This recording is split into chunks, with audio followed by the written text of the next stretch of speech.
Alors, bonjour tout le monde, Joey Deslauriers, maire de la municipalité de Saint-Donat, mercredi 11 août 2021. Alors, comme vous l'avez pu le constater, j'ai pris une petite pause d'une semaine et quelques jours, pas de capsule. Alors, je reviens cette semaine. Puis d'ailleurs, on a eu une conférence de presse du ministre de la Santé hier qui nous a parlé un peu de l'évolution des cas et oui, qu'il confirmait que le Québec entrait dans une quatrième vague.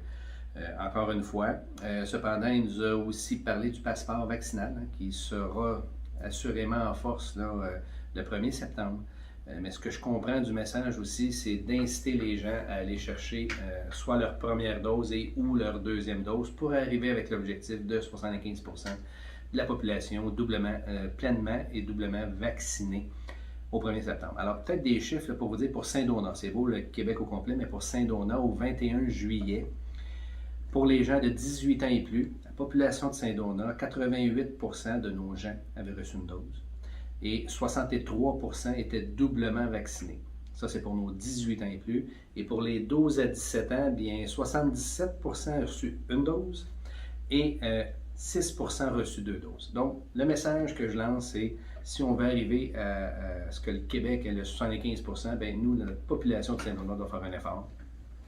Donc, tous ceux qui sont en attente de leur deuxième dose. Et ça, c'est des chiffres qui datent au 21 juillet. Donc, j'ose espérer qu'en date du 11 août, aujourd'hui, 3 semaines après, on a évolué dans notre pourcentage, mais on rappelle quand même aux gens que nos deux doses de vaccin ou pleinement vaccinés, c'est notre passeport. Oui, passeport vaccinal, mais c'est notre passeport pour la liberté. Donc, comme on dit, parce que, évidemment, je ne veux pas rentrer dans les détails, mais le passeport va être assujetti aux différents restaurants, je crois, aux bars et aux grands événements pour ne pas empêcher les gens qui sont doublement vaccinés d'aller à des services non essentiels, évidemment, comme le ministre l'a dit.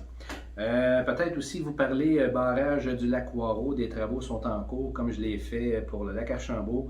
Il y a un mandat qui avait été donné, donc il y a des travaux on va remplacer nos vannes, tout le mécanisme de levage des vannes, donc ça va être remplacé.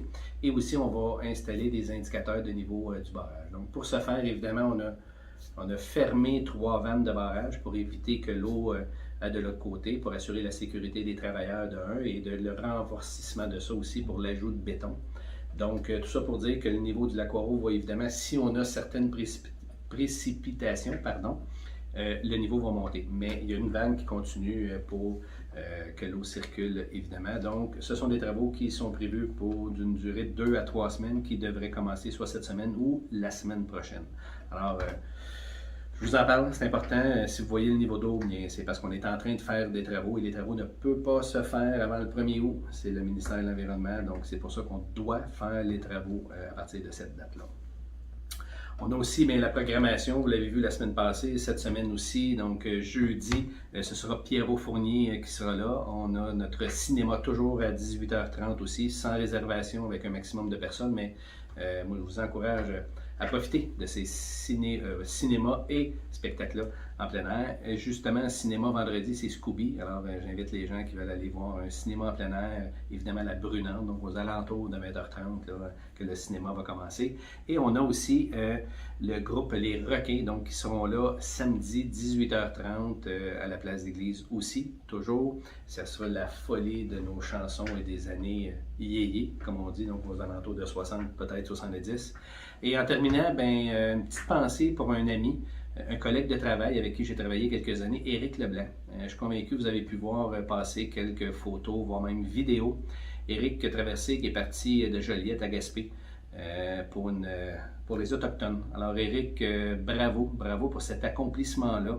Il y a aussi des chandails en vente et tous les profits seront remis au comptoir de l'amitié d'Autochtones de la Naudière. Donc Éric, bravo pour cet exploit. Je sais que le député qui est celui avec les relations autochtones, Yann Lafrenière, t'a accueilli, a fait avec toi une capsule, une vidéo. Donc bravo, lâche pas, je suis fier de toi et toute la population de Saint-Donat parce que tu es resté ici un bon nombre d'années, Éric. Alors bravo, merci à tous, puis je vous reviens dans une prochaine capsule.